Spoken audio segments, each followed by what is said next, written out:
அனைவருக்கும் வணக்கம். கரூர் கூட்ட நெரிசல் மரணம் தொடர்பான சிபிஐ விசாரணைக்கு தமிழக வெற்றிகரத்துறை தலைவர் திரு விஜய் அவர்கள் டெல்லி போயிருந்தார். 2 நாள் விசாரணைக்கு போயிருந்த விஜய் அவர்கள் ஒரே நாளில் விசாரணையை முடிச்சுட்டு இன்று சென்னை திரும்பி இருக்காரு. இந்த விசாரணையில் என்ன நடந்துச்சு, ஏன் 2 நாள் விசாரணை 1 நாள் விசாரணை முடிஞ்சது, இதனுடைய பின்னணி என்ன அப்படிங்கிறதான் இந்த காணொலியில் நம்ம தெளிவாக பார்க்க போகிறோம். நீதி வழங்கும் போது அண்ணன் தம்பி சொந்தம் பந்தம் பணக்கார ஏழை எதையுமே பார்க்க கூடாதுடா, நாயத்தை மட்டும் தான் சொல்லணும். செப்டம்பர் 27 கரூர் நடைபெற்ற கூட்ட நெரிசல் மரணம் தொடர்பான சிபிஐ விசாரணை பல கட்டமாக நடந்து கொண்டிருக்கிறது. ஏற்கனவே தாவேகா பொறுப்பாளர்கள் விசாரிக்கப்பட்டாங்க, காவல்துறை அதிகாரி விசாரிக்கப்பட்டாங்க, கரூர் மாவட்ட ஆட்சியர் விசாரிக்கப்பட்டார். அதன் தொடர்ச்சியாக விஜய் அவர்களுக்கு சிபிஐ சம்மன் அனுப்பியது. 12 மற்றும் 13 2 நாள் சிபிஐ விசாரணை என்று டெல்லிக்கு நேற்று காலையில் கிளம்பி விஜய் தன்னுடைய படைபலம் சூழ கிளம்பினார். ஒரு ஸ்கூலுக்கு முதல் நாள் ஸ்கூல் திறந்த உடனே குழந்தை ஸ்கூலுக்கு போகிறதுக்கு அடம்பிடிக்கும். அப்போ அவங்க அப்பா அம்மா தாத்தா பாட்டி அவங்க அண்ணன் எல்லாரும் போய் காரில் கொண்டு போய் அந்த குழந்தைய கொண்டு போய் ஸ்கூல் வாசல் இறக்கி விட்டு உள்ளே போ பையோட அப்படின்னு சொல்லுவாங்களே, அது மாதிரி ஆதவர்ஜுனா, நிர்மல்குமார், விஜயனுடைய கார் ஓட்டுநர், அப்புறம் அவருடைய செக்யூரிட்டி தனி கார்டு செக்யூரிட்டி பாதுகாவலர், இவங்க எல்லாரும் சேர்ந்து மொத்தம் 10 பேரை விஜய் அழைச்சிட்டு போயிருக்காரு. முதல் முறையாக 10 பேரை சேட்டல் ஃப்ளைட்டில் இப்போ தான் விஜய் அழைச்சிட்டு போகிறாரு. விசாரணை என்னவோ அவருக்கு தான். ஆனால் கூட நிர்மல்குமார் வழக்கறிஞர் போகலாம், ஆதவர்ஜுனா ஒரு பொதுச்செயலாளர் கூடவே இருக்கார், அவர் போகலாம். ஆனால் விஜய் கூட போன ஆளில் ஒரு முக்கியமான நபர் இருக்கார். அவர் யாருன்னா ரத்தன் பண்டிட் வெற்றிவேல். பேர் வெற்றிவேல் தான், ஆனால் ரத்தன் பண்டிட் அப்படிங்கிறத அவர் வச்சுக்கிட்டாரு. இந்தியாவிலே நான் தான் பிரபலமான ஜோதிடர், நான் ஜோதிடம் பார்த்து கொடுத்தா கணிப்பு தவறவே தவறாது, சரியாக இருக்கும். ஜெயலலிதா அவர்களுக்கு நான் தான் ஜோதிடர், சசிகலா அவருக்கு நான் தான் ஜோதிடர், டிடிவி தினகரனுக்கு நான் தான் ஜோதிடர், இப்படி இந்தியா முழுக்க பல்வேறு அரசியல் பிரபலங்களுக்கு நான் தான் ஜோதிடர். ஜெயலலிதா ஆட்சி எப்படி வந்துச்சு, என்னால் தான் வந்துச்சு. சசிகலாவுக்கு முன்னாடி வீக்கேன்னு போட்டிருக்காங்களே, அவங்க அப்படி நான் போட்டு கொடுத்தது யார், நான் தானே. நான் போட்டு கொடுத்த பிறகு தானே அவங்களுக்கு அரசியலே ஒரு மைலேஜ் கிடைச்சிது அப்படின்னு சொல்லி ஊருக்குள்ளே உருட்டிக்கிட்டு இருக்கிற நபர் தான் இந்த ரத்தன். டாட்டா கிடையாது, ரத்தன் பண்டிட் வெற்றிவேல். யாரு மினிஸ்டரா? கொஞ்சம் வெயிட் பண்ணுங்க. என்கிட்ட ஜோசியம் கேட்கறதுக்கு நம்ம ஜனாதிபதியில இருந்து ஜார்ஜ் புஷ் வரைக்கும் வெயிட் பண்ணி தான் ஆகணும். ஏன்னா வெற்றிவேலுக்கும் பண்டிட்டுக்கும் ரத்தனுக்கும் சம்பந்தமே இல்லையே. என்னடா கருவாட்டி சாம்பார் மாதிரி இருக்குன்னு நினைப்பீங்கல்ல. இந்த அக்னி அகிலாண்டம், கங்கு கந்தசாமி, நெருப்பு நீலமேகமால, நெருப்புக்கும் நீலமேகத்துக்கு என்னடா சம்பந்தம்? சம்பந்தம் இல்லை, நான் சம்பந்தப்படுத்திக்கிட்டே மாப்பிள்ள. அது மாதிரி ரத்தன் பண்ணிட்டு வெற்றிவேலோட கொண்டு போய் சொருகிருக்காப்புல இந்த ஜோதிட சிகாமணி. இவர் ஈரோடு பக்கம் கருங்கல்பாளையம் பக்கத்தில் ஒரு கிராமம். கிட்டத்தட்ட 1996 காலகட்டத்திலிருந்தே இவர் ஜோதிடம் பார்ப்பதாக சொல்லப்படுகிறது. எந்த அளவுக்கு இவருடைய ஜோதிட புயல் வீசிச்சு அப்படின்னா, ஜெயலலிதா ஆட்சிக்கு நான் தான் காரணம்னு சொன்னார். ஆனால் ஜெயலலிதா அம்மா என்ன சொன்னாங்கன்னா, இந்த பயலுக்கும் எனக்கு எந்த சம்மந்தமே கிடையாது, இவன் முகரக்கட்டையை கூட நான் முழுசாக பார்த்து கிடையாதுன்னு சொல்லி அம்மையார் ஜெயலலிதா வெளிப்படையாக அறிவித்தாங்க. இவர் இந்த மாதிரியான தவறான கருத்துக்களை ஊருக்குள்ளே பரப்ப விட சொல்லி 2008 காலகட்டத்தில் அம்மையார் ஜெயலலிதா எதிர்த்து இருக்கும்போது கருத்தை பதிவு பண்ணாங்க. அதுக்கப்புறம் அம்மையார் சசிகலா கூட ரொம்ப நெருக்கமாக இருந்து சில பல லட்சங்களை சம்பாதிச்சு அந்த லட்சங்களை குதிரை ரேஸில் விட்ட கோவேரி குதிரை தான் இந்த ரத்தன் பண்டிட் வெற்றிவேலு. குதிரை ரேஸில் பணத்தை பூரா விட்டாச்சு. இப்போ யார்கிட்ட போய் ஆட்டையை போடலாம்? திமுக பக்கம் போக முடியாது, ஏற்கனவே 7-8 ஜோசியர் இருக்காங்க. பிஜேபி பக்கம் போக முடியாது, மொத்தம் கட்சியே ஜோசியக்கார கட்சியாக இருக்காங்க. கட்சியில் இருக்க அத்தனை பேரும் ஜோசியக்காரன். இப்போ எங்கே போகிறது? சரி, கொஞ்சம் வெல்த்தாக யார் இருக்கா அவங்ககிட்ட போவோம் அப்படின்னு முடிவெடுத்து கழிவறையில் இருந்தபொழுது கணப்பொழுதில் யோசித்து விஜய் கட்சியில் சேரலாம். இப்போதைக்கு தொக்கா மாற்றிருக்கிறது அவங்க தான். ஏன்னா அவங்க குளிக்கும் போதே மூளையை கழட்டி வச்சு தான் குளிப்பாங்க, அந்த அளவுக்கான ஒரு நபர்கள் அவர்கள் அப்படின்னு சொல்லி விஜய் கட்சியில் புஷியானந்த் மூலியமாக விஜய்க்கு நினைச்சிருக்காப்புல. விஜய் இந்த மங்களகரமாக பேசுறது, இந்த மஞ்சள் மஞ்சள்னு பேசுறது, மஞ்சள் சகப்பு வச்சிருக்கிறது, இது மாதிரிலாம் இது பண்ணணும், இந்த மாதிரி இந்த பேண்ட்டு போடுங்க, இந்த சட்டை போடுங்க அப்படின்னு தேர்தல் வியூக வகுப்பாளர்கள் சொல்கிறாங்கன்னு பார்த்தா இந்த ஜோதிட சிகாமணி பேச்சை கேட்டு தான் இப்படிலாம் இருந்தால் நாம் இது பண்ணலாம். இது குரு பகவானுக்கு பிடிச்ச இது சனி பகவானுக்கு பிடிச்ச உடை, இது செவ்வாய்க்கு பிடிச்ச உடை, இது புதனுக்கு பிடிச்ச உடை அப்படின்னு சொல்லி அவருக்கான உடைகளை எடுத்து கொடுத்து காஸ்டியூம் டிசைனராகவும் விஜய் எந்த தேதியில் மாநாடு போடணும், எந்த ஊரில் மாநாடு போடணும், எத்தனை மணிக்கு கிளம்பணும், எல்லாத்தையும் டிசைட் பண்ணி ஜோதிடம் இப்படி சொல்லுதுங்க, இதில் இருக்கு அப்படின்னு சொல்லி கொடுத்து அவரை நம்ப வச்சு எல்லாத்தையும் முடிவு பண்ணுற இடத்துல இன்னைக்கு யார் வந்திருக்கா? இந்த ரத்தன் பண்டிட் வெற்றிவேல். அதனால தான் டெல்லிக்கு போகும்போது சிபிஐ என்கொயரி போகும்போது ஒரு அட்வொகேட்டுங்க, ஒரு அட்டார்னி ஜெனரலுங்க, இந்த மாதிரி வழக்குகளை கரைச்சி குடித்தவருங்க, ஒரு சிபிஐ விசாரணையில் வந்து பல்வேறு விசாரணையை பார்த்தவருங்க அப்படின்னா அவரை கூட்டு போகலாம். துணைக்கு டேட்டாஸ் கொடுப்பாங்க, ஹெல்ப் பண்ணுவாங்க. இல்லை கரூர் சம்பவத்தில் அவர் கரூருடைய ஆர்கனைசர் மதியழகன் அவரை கூட்டு போகிறார், பிரச்சனை கிடையாது. நிர்மல்குமாரோட வழக்கறிஞர் கரூர் சம்பவத்தில் இருந்தார், ஆதரவர்ஜுனா அந்த சம்பவத்தில் இருந்தார். அவரெல்லாம் கூட்டு போகிறது கூட தப்புடைய ஏற்கனவே விசாரணை அட்டன் பண்ணியிருக்காங்க. அதனால் எப்படி இருக்கும் அப்படின்னு தெரிந்து கொள்வதற்காக அவங்கள அழைச்சிட்டு போகலாம். கட்சியினுடைய பொறுப்பாளர்கள் இவரும் கட்சியில் பொறுப்பாளராக சேர்க்கப்பட்டிருக்காங்க, ரத்தனம் பண்ணிட்டு இந்த வெற்றி வேலையும். ஆனால் அந்த வெற்றி வேலை என்ன சொல்லி உள்ள ட்ராவல் பண்ணுறாருன்னா, டெல்லியில் நமக்கு பெரிய லாபி இருக்குங்க, டெல்லியில் நமக்கு தெரியாத சிபிஐ அதிகாரியே கிடையாது. சிபிஐ அதிகாரி நம்மளை பார்த்து, இந்த சிபிஐ அதிகாரி இருக்கார்ல, அவருக்கு மகளுக்கு பேர் வச்சது யார்? நான் தானே. அவர் மனைவிக்கு வளகாப்பு, அந்த வளகாப்புக்கு நாள் குடிச்சு கொடுத்தது யார்? நான் தானே. அந்த சிபிஐ அதிகாரி என்னை கேட்காம எதுவுமே பண்ண மாட்டேன், நான் நில்லுனா நிற்பார், உட்காருனா உட்காருவார். சிபிஐ கூட நமக்கு மிகப்பெரிய ஒரு லாபி இருக்குது. இந்த மாதிரி தமிழ்நாட்டில் மட்டும் இல்லை, இந்தியாவுக்குள்ளே பல பய சுற்றுறான். Delhi lobby, CBI lobby. டெல்லியில் வந்து ஹெச்எம் பழக்கமா? ஹெச்எம்மா எங்கள் ஹெச்எம்லாம் அப்போயே செத்துட்டார. ஹெச்எம்னா ஹெட் மாஸ்டர் இல்லைங்க, ஹோம் மினிஸ்டருங்க. ஹெச்எம் நமக்கு பழக்கம். ஜெய்சா தெரியுமா? ஷார்ட்டை பேசுறியா? ஜெய்சா கண்ணை நோடி தின்னு விடுவேன் அப்படி மாதிரில லேடன் பின் லேடன், அது மாதிரி ஜெய்சா பழக்கம், அமித்ஷா பழக்கம் அப்படின்னு சொல்லக்கூடிய ஒரு கும்பல் ஊருக்குள்ளே எப்பவுமே சுற்றிக்கிட்டு இருக்கோம். அப்படிப்பட்ட ஒரு ஆள் தான் இந்த ரத்தன் பண்டிட் வெற்றிவேல். குதிரை ரேஸில் விட்ட காசை எப்படியாவது இந்த அணில்கள்கிட்ட வாங்கிடணும்னு சொல்லி, அணில் ரேஸ் விட்டு வாங்கிடணும்னு சொல்லி அடம்பிடிச்சு அந்த கட்சியில் வாண்டடா வண்டியில் ஏறி விஜய்க்கான ஜோசியத்தை பார்த்துக்கிட்டு இருக்கிற நபரையும் சிபிஐ விசாரணை கூட்டு போகிறாருன்னா எந்த அளவுக்கு இவங்க ஜோசியத்துக்கிட்ட அடிமையாகி ஜோசியக்காரன்ட்ட அடிமையாயிருப்பாங்க. அதனால தான் நேற்று ஒட்டுமொத்த தாவை கணிச்சோம், நாங்கள் ஒன்றும் சிபிஐ விசாரணை கூட்டா வெள்ளக்கொடி பிடிக்கிற கூட்டம் இல்லைடா, இது ராவண மவன்டா பார்த்தியா, கருப்பு சட்டை போட்டு கருப்பு பேண்டை போட்டு எங்கள் ஆள் எதிர்ப்பு தெரிவிக்கிறாரு. சிபிஐ விசாரணைக்கே கருப்பு சட்டை கருப்பு பேண்ட் போட்டு போகிறாருன்னா அவர் எப்பேற்பட்ட ஆளாக இருப்பார் அப்படின்னு ஃபயர் விட்டாங்க. சுற்றி சனி திசை அடிக்குது, சனி உச்சத்தில் இருக்குது. இங்கே பார்த்தீங்கன்னா ஒரு பக்கம் படம் நமக்கு வரணும்னு நினச்ச படம் வெளிவரலை, இது வரைக்கும் 100 கோடி லாஸு. ஒரு பக்கம் உயர்நீதிமன்றத்துக்கு போனால் சிபிஎஃப்சி வந்து கேட்ட போடுறாங்க தணிக்கைத்துறை, உச்சநீதிமன்றம் போனாலும் அங்கே வந்து நின்றுட்டுருக்காங்க, குறுக்க வந்து கவுசிங் வந்தாங்க அப்படிங்கிற மாதிரி. அதனால் நாம் இந்த பக்கம் சிபிஐலையும் விஜயை விசாரிக்க மாட்டோம்னு நினச்சோம், ஆனால் விஜயை விசாரிக்க வச்சுட்டாங்க.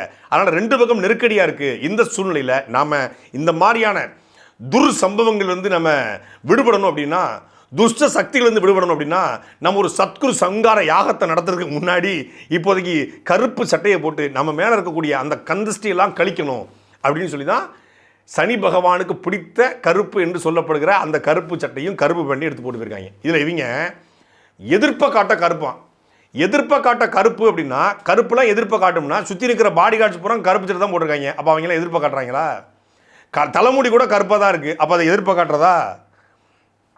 சனி பகவானுக்கு பிடிச்ச உடைன்னு சொல்லி இந்த ஜோதிட பையன் பண்டிட் ரத்தன் பண்டிட் வெற்றிவேல் சொன்னதுனால அந்த கருப்பு சட்டையை போட்டுக்கிட்டு சிபிஐட்ட போயிருக்காப்புல. இந்த ரத்தன் பண்டிட் வெற்றிவேல் மேலே தமிழ்நாடு முழுக்க பல்வேறு வழக்குகள் இருக்குது. அது மட்டும் இல்லாமல் அம்மையார் ஜெயலலிதாவுடைய ஆட்சி காலத்தில் சசிகலா அம்மையாரை நேரடியாக கூப்பிட்டு இவனை விடாதீங்க அப்படின்னு சொன்னதுக்காக ஈரோடு கருங்கல்பாளையம் காவல் நிலையத்தில் வழக்கை பதிவு பண்ணி ஸ்டேஷனில் ஜட்டியோடு உட்கார வச்சு அடின்னு அடித்து, இனிமேல் இந்த மாதிரி சேட்டை பண்ண ஊருக்குள்ள தலைவர்களை ஏமாத்துறேன், உங்களை எம்எல்ஏ ஆக்குறேன், உங்களை அமைச்சராக்குறேன், உங்களை எம்பி ஆக்கி காட்டுறேன், நான் லாபி பண்ணி காட்டுறேன். மக்கள் ஓட்டு போட்டால் தான் எம்எல்ஏவோ எம்பியோ ஜெயிக்க முடியும், மக்கள் ஓட்டு போட்டு அங்கீகரித்தாதான் அமைச்சராக முடியும், முதலமைச்சராக முடியும். ஆனால் அந்த ஜோசியக்கார பயலுக்கு என்னென்னா, இந்த ஆண்டு பார்த்திங்கன்னா இவங்களுக்கு இந்த மாதிரி இருக்கும், இவங்களுக்கு இந்த மாதிரி இருக்கும். சீமானை பொறுத்தளவில் அவர் கூட்டணிக்கில் போனால் மட்டும்தான் நல்லாயிருக்கும். இவங்க அரசியல்வாதி மாதிரியே கருத்து சொல்கிறது. எடப்பாடி பழனிசாமியை பொறுத்தளவில் அவர் வெல்றதுக்கான வாய்ப்புகள் இருக்குது, ஆனால் சில விஷயங்கள் அவர் பண்ணணும். ஏன்னா ஒருவேளை தோற்று போயிட்டா அப்போ அதுக்கு ஜஸ்டிஃபை பண்ணணும்னா முன்னாடி சொல்லி தருவாங்க. வெல்றதுக்கான வாய்ப்பு இருக்குது, ஆனால் அவர் வந்து இந்த விஷயங்களை பண்ணணும். முதலமைச்சரை பொறுத்தவரை அவருக்கும் வெல்றதுக்கு வாய்ப்பு இருக்குது, அவனும் சில விஷயங்களை பண்ண வேண்டியிருக்கு. சீமானை பொறுத்தவரை அவருக்கும் வெல்றதுக்கு வாய்ப்பு இருக்குது, அவரும் சில விஷயங்களை பண்ணணும். அது எந்த விஷயமும் இது வரைக்கும் சொல்லவே மாட்டாங்க. இப்படி எல்லா பக்கமும் உருட்டி வச்சுக்கிறது. ஏன்னா யார் ஜெயிப்பான்னு யாருக்குமே தெரியாத, மக்கள் எந்த நேரமும் எந்த முடிவும் எடுப்பான். அப்போ எல்லா பக்கமும் உருட்டி வச்சுக்கிட்டு ஒரு லாபி வேலையை பண்ணுறது தான் ஜோசியக்காரனுடைய வேலை. அரசியல் ரீதியான ஜோசியக்காரங்க ஜோதிடத்தின் மீது நம்பிக்கை கொண்டு ஜோதிடம் சொல்கிறது நடக்கும்னு நிறைய பேர் நம்புகிறாங்க. எனக்கு அது மீது நம்பிக்கையும் கிடையாது, அதன் மீது வந்து எனக்கு எந்த விதமான பற்றும் கிடையாது, ஒன்றும் கிடையாது. அது ஒரு ஃப்ராடு தனம் அப்படின்னு தான் நான் பார்க்குறேன். ஆனால் இந்த அரசியல் ஜோதிடர்கள் 100 விழுக்காடு ஃப்ராடுக்காரங்க அப்படிங்கிறதுல எந்த மாற்றுமே கிடையாது. ஜோசியக்காரனா கல்யாணத்துக்கு தேதி கொடுத்து கொடுப்பான், ஜோசியக்காரனா வந்து வீடு கட்டுறதுக்கு ஒரு தேதி குறித்து கொடுப்பான், இல்லை ஜோசியக்காரனா இந்த வாஸ்து சாஸ்திரங்கள், இந்த படத்தை வீடு கட்டுங்க, இது அக்னி மூலை, இது குபேர மூலை, இது அந்த மூலை, இந்த மூலைன்னு சொல்லி ஒரு இது பண்ணி கொடுப்பாங்க. அது மாதிரி குறித்து கொடுத்தா கூட சரி பரவாயில்ல போய் தொலை அப்படின்னு விடலாம். இல்லை பேர் வைக்கணும், இந்த பேர் வச்சா நல்லாயிருக்கும், நீங்கள் வந்து விஜயின்னு சேர்த்துக்கோங்க, நீங்கள் வந்து இதை சேர்த்துக்கோங்க அப்படின்னு சொல்லி பேர் வைக்கக்கூடிய ஜோசியர்கள் இருக்காங்க. இது எல்லாத்தையும் தாண்டி அரசியலில் இந்த கட்சி ஜெயிக்கும், இந்த கட்சி ஜெயிக்காது, இந்த கட்சி தோக்கும், இந்த கட்சி தோக்காதுன்னு சொல்லக்கூடிய ஜோதிடர்களால் 100 விழுக்காடு ஃப்ராடு. அந்த ஃப்ராடில் 1ஆம் நம்பர் ஃப்ராடுன்னு ஒருத்தர் இருப்பான்ல, ஃப்ராட்லே 420 பட் பக்கா 420ன்னு ஒன்று இருக்குது. அது மாதிரி ஃப்ராடுலே 1ஆம் நம்பர் ஃப்ராடு, 420லே பக்கா 420 இந்த வெற்றிவேலு. ஏன் இந்த டுபாக்கூரு நான் தாவேக்கா போய் சேர்ந்திருக்கு அப்படின்னா அதுவும் ஒரு டுபாக்கூரு, இது ஒரு டுபாக்கூரு, 2 டுபாக்கூரு ஒன்றா சேர்ந்துருக்கு. இந்த கட்சியில் சேர்ந்தவனுடைய பெயர் பட்டியல புறம் பாருங்களேன். சமீபத்தில் எவனாவது ஒருத்தன் இந்த சமூகத்தின் மீது, இந்த மக்களின் மீது, இந்த மண்ணின் மீது, இந்த மொழியின் மீது பற்று கொண்டு மக்களுக்காக போராடக்கூடிய, மக்களுக்காக பேசக்கூடிய, மக்களுக்காக எழுதக்கூடிய ஒரு சமூக ஆர்வலர்கள், ஒரு ஆயிரக்கணக்கான ஏரிகளை தூர்வாரிருக்காங்க, சமூக ஆர்வலர் விஜய் கட்சியில் இணைஞ்சாருங்க. இவர் வந்து கனிமவள கொள்ளையை தடுத்து நிறுத்தக்கூடிய சமூக ஆர்வலருங்க, இவர் விஜய் கட்சியில் இணைஞ்சாருங்க. இவர் வந்து மண்ணை பாதுகாக்கக்கூடிய சமூக ஆர்வலருங்க, விஜய் கட்சியில் இணைஞ்சாருங்க. இவர் சூழ்நிலையில் ஆர்வலருங்க, விஜய் கட்சியில் இணைஞ்சாருங்க. இவர் ஆடு மாடுகளுக்காக போராடுறாருங்க, இவர் விஜய் கட்சியில் இணைஞ்சாருங்க. இவர் பல லட்சக்கணக்கான மரங்களை நட்டுருக்காருங்க, விஜய் கட்சியில் இணைஞ்சாருங்க. இவர் பார்த்தீங்கன்னா இந்த மாதிரி மொழிக்காக தொடர்ச்சியாக நீதிமன்றங்களை வழக்கு போட்டு மொழிக்காக பாடுபடுறாருங்க, விஜய் கட்சியில் இணைஞ்சாருங்க. இவர் மாணவர்களுக்காக பேசக்கூடியவருங்க, ஒரு பெரிய இன்டலெக்சுவல்ஸுங்க, அதனால் விஜய் கட்சியில் இணைஞ்சாருங்கன்னு அப்படி தான் செய்திருக்கா. பூரா இணைஞ்ச முறை டுபாக்கூர், அப்படி ஒரு டுபாக்கூர் தான் இந்த வெற்றிவேலு. டுபாக்கூர்லாம் சேர்ந்து சிபிஐ ஆஃபீஸுக்கு போயிருக்கு. உள்ள விஜய் மட்டும் தானே போக முடியும், எல்லாரையும் உள்ள விட மாட்டாங்கல்ல. விஜய் மட்டும் உள்ளே போயிருக்காரு. 7 மணி நேரம் சிபிஐ விசாரணை பண்ணியிருக்காங்க. விஜயை கூப்பிட்டது அவர் குற்றவாளி என்பதற்காக அல்ல, அவர் குற்றம் சாட்டப்பட்டவர் என்பதற்காகவும் இல்லை, அவருக்கு இதில் என்ன தெரிஞ்சிருக்கு என்பதை விசாரிக்க. அதை பொறுத்து தான் அவர் இந்த வழக்கில் அக்யூஸ்டாக சேர்க்கப்படுவதும் இல்லை அவர் அதிலிருந்து நீக்கப்படுவதும் அவர் சொல்கிற பதில்களை பொறுத்து தான் இருக்குது. கிட்டத்தட்ட 7 மணி நேரம் சிபிஐ விசாரணை நடந்திருக்குது. சிபிஐ விசாரணைக்குள்ளே என்ன நடந்துச்சு அப்படின்னு சிபிஐயும் சொல்லாது, விசாரிக்கப்பட்டவங்களும் சொல்ல மாட்டாங்க. ஏன்னா சொல்லக்கூடாது, ஏன்னா வழக்கு சிபிஐ இருக்கும்போது வெளியே வெளிப்படுத்த சொல்ல மாட்டாங்க. சொல்லலாம், சிபிஐ எங்களை இந்த மாதிரி கேள்வி கேட்டாங்க, இந்த மாதிரி கேள்வி கேட்டாங்க, அவங்க கேள்வி நாங்கள் பழிச்சோன்னு சொல்லலாம். தமிழ்நாடு பத்திரிக்கையாளர் கேள்வி கேட்டாலே அந்த ஆள் தலைதறிக்க ஓடுவாப்புல. டெல்லி ப்ரெஸ்ஸு போய் காரில் போயிட்டு இருக்காரு, அதுவும் ஒரு லேடி ஓடி போய் Vijay what you wants to say அப்படின்னு கேட்குறாங்க.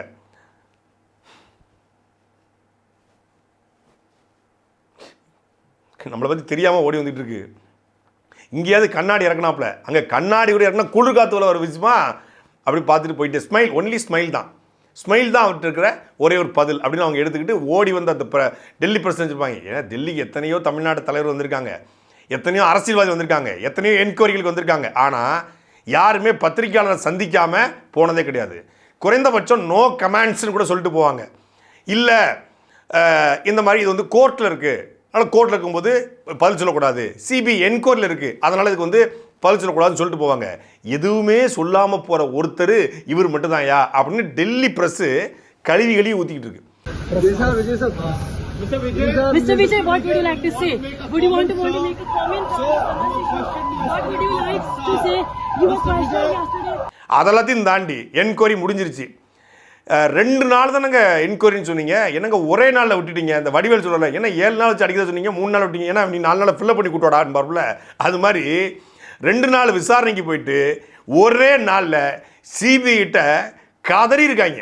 கதறி காலில் விழுந்து, இந்த சின்ன பிள்ளைல நம்ம வந்து ஸ்கூலுக்கு லீவ் விட்டு அனுப்போம்ல, respected sir, I am suffering to fever, kindly grant me a leave for 2 days, yours obediently அப்படின்னு போடுவோம்ல. அது மாதிரி from Vijay Panaiyur to CBI officer, CBI office Delhi, respected CBI officer, I am suffering from fear, not fever, fear. So, I am unable to attend the enquiry. So, kindly grant me a leave for Pongal holidays. Yours obediently, Vijay. உங்கள் விஜய் வரனா அப்படின்னு போட்டு எழுதி கொடுத்துருக்காப்புல. 7 மணி நேர விசாரணையிலேயே பொங்கல் வருதுங்க, பொங்கல் விழா வருதுங்க, அதனால் எனக்கு கொஞ்சம் லீவு கொடுங்க. உலகத்திலேயே என்கொயரிக்கு லீவு கேட்ட ஒரே தலைவர், தானை தலைவர், தன்மான தலைவர், நம்மளுடைய தமிழக வெற்றி கழகத்துறை தலைவர் விஜய் மட்டும்தான். 2 நாள் என்கொயரியில் வந்து நீங்கள் திமுக அரசு பழி வாங்கிருச்சு, செந்தில் பாலாஜி பழி வாங்கிட்டாரு, காவல்துறை பழி வாங்கிருச்சு, காவல்துறை கூட்டத்தில் ஒன்று விட்டு போயிடுச்சு, இது திட்டமிட்ட சதி, காவல்துறை தான் எங்களை போக வச்சிச்சு, காவல்துறை தான் வர வச்சிச்சு, அவ்வளவு கேள்விகள் இருக்குல்ல. பெரிய ஃபைலை வர தூக்கிட்டு போனாங்க. நேரம் ஐநாவில் போய் ஏதோ தனிநாடு கட்டு போராட போகிற மாதிரி ஆளுக்கு ஒரு பையை தூக்கிட்டு போனாங்க. சரி, பைக்குள்ளே என்னதான்டா வச்சுக்கணும்னு பார்த்தா பெர்ஃப்யூமு, இது சன்ஸ்க்ரீன் லோஷனு, அப்புறம் வந்து இந்த குளிரில் வந்து ட்ரை ஆகக்கூடாதுங்க லிப் பாமு, அப்புறம் ஒரு விக்கு, ஆல்டர்னேட் விக்கு, அப்புறம் ஒரு சீப்பு, இதெல்லாத்தையும் வச்சு தண்ணி பாட்டில், ஹாட் ஃப்ளாஸ்க்கு, அப்புறம் காஃபி, கோக்கு, பெப்சி இதெல்லாம் வச்சு இது ஒரு பை. உள்ளுக்குள்ளே இவங்க பெரிய ஃபைலோடு போகிறாங்க. ஃபைலை தூக்கி இப்படி டேபிளில் வீசி சிபிஐ வந்து லாக் பண்ண போகிறாங்கண்ணே. கடைசியில் பார்த்தா 7 மணி நேரம் விசாரணையில் அடுத்த நாள் கூப்பிட்டு ஏதாவது ஆப்பு வச்சிடக்கூடாதுங்கிறதுக்காக எங்களுக்கு லீவு கொடுங்க, பொங்கல் வருது. பொங்கல் 15ஆம் தேதி தான், இன்றைக்கி தேதி 13 தான். நீங்கள் போகிறது சேட்டலைட் போய்ட்டு என்னமோ இவங்க வந்து அங்கேருந்து ட்ரெயினை பிடிச்சி பொங்கல் அன்றைக்கி காலையில் வந்து பனையூரில் பொங்க வைக்க போகிற மாதிரி கிளம்புனா 1 மணி நேரத்தில் வரப்போகிறீங்க. அதுக்கு எதுக்கு இன்றைக்கி லீவு வேணும்? பொங்கலை காரணம் காட்டி சிபிஐட்டு இருந்து எங்களுக்கு லீவு கொடுங்க எசமான்னு சொல்லி யார்? அதுதான் இந்த லாபியிஸ்ட்டுகள். நீங்கள் 2 நாள் அங்கே தங்கினீங்கன்னா ஏதாவது ஆக வாய்ப்பு இருக்குது. தமிழ்நாட்டுக்குள்ளேயும் ஏதாவது வந்து பொருளையை கிளப்புவாங்க. நீங்கள் அமித்ஷாவை சந்திச்சிட்டீங்க, ஜெய்ஷாவை சந்திச்சிங்கன்னு கிளப்பி விடுவாங்க. அதனால் நாம் என்ன பண்ணுவோன்னா சிபிஐ லீவு கேட்போம். ஏற்கனவே 7 மணி நேரம் கேட்ட கேள்வியிலேயே அந்த கடும் குளிர்லையும் விஜய்க்கு வேர்த்து இந்த வழியாக தண்ணி ஊற்றிருக்கு. கடும் குளிர்லையும் வேர்த்திருக்கு அப்படின்னா எந்த அளவுக்கான கேள்விகளை சிபிஐ கேட்டிருப்பாங்கன்னு நமக்கு தெரியும். நான் ஏற்கனவே சொன்னது போல் முதல் கேள்வியே வாட் இஸ் யுவர் நேம், அதிலே விஜய் முடிஞ்சிருப்பாப்புல. என்னையா இப்படி கேட்குறாங்க? இது வரைக்கும் வாழ்க்கையில் 51 வயசில் என்கொயரியே அட்டன் பண்ணாத படத்தில் இவர் பல என்கொயரி அட்டன் பண்ணுவார், பல பேரை என்கொயரி பண்ணுவார். நிஜத்தில் என்கொயரி அப்படின்னா அவன் கேட்பான் what is your name, what is your father name, நீங்கள் எப்போ முதல்ல நடிக்க ஆரம்பிச்சிங்க, எப்போ அரசு கட்சி ஆரம்பிச்சிங்க, எதுக்காக கரூரில் மீட்டிங் போட்டிங்க, கரூர் மீட்டிங்கை யார் ஆர்கனைஸ் பண்ணா, கரூர் மீட்டிங்கில் ஏன் நீங்கள் டிசம்பர் 13 வராமல் செப்டம்பர் 27 வந்தீங்க, ஏன் கால தாமதமாக வந்தீங்க, ஏன் 5:45 அந்த 7:30 மணி 5 மணிலேருந்து 6 மணி வரைக்கும் காருக்குள்ளே உள்ளே போனீங்க, யார் உங்களை வந்து இங்கே வர சொன்னது, போலீஸ்காரங்க உங்களோட தொடர்பு கொண்டாங்களா தொடர்பு கொள்ளலையா, போலீஸ்காரங்க தொடர்பு கொள்ள உங்கள் கட்சியின் சார்பாக யாருடைய நம்பரை கொடுத்துருந்தீங்க, அவர் போலீஸ்காரங்கிட்ட பேசினாங்களா பேசலையா, அங்கே வந்த பிறகு தண்ணி பாட்டில் வீசின பிறகு ஏன் நீங்கள் பேச்சை நிறுத்தலை, கடைசியாக மக்கள் மயங்கி விழும்போதும் நீங்கள் ஏன் அங்கேருந்து நகர்ந்து வந்தீங்க, ஏன் நீங்கள் வந்து ஜிஹெச்சுக்கு போகலை, உங்களை யார் ஜிஹெச்சுக்குள்ளே போகக்கூடாதுன்னு சொன்னால், கரூர்லேருந்து யார் உங்களை போக சொன்னால், ஏன் சென்னைக்கு போயிட்டு நீங்கள் 4 நாள் எதுவுமே பேசாமல் இருந்தீங்கன்னு பல கேள்விகளை, அடுக்கடுக்கான கேள்விகளை சிபிஐ 100 விழுக்காடு கேட்கும். ஏற்கனவே போனவங்கிட்ட அதே கேள்விகளை காவல்துறை சிபிஐ கேட்டிருக்கு.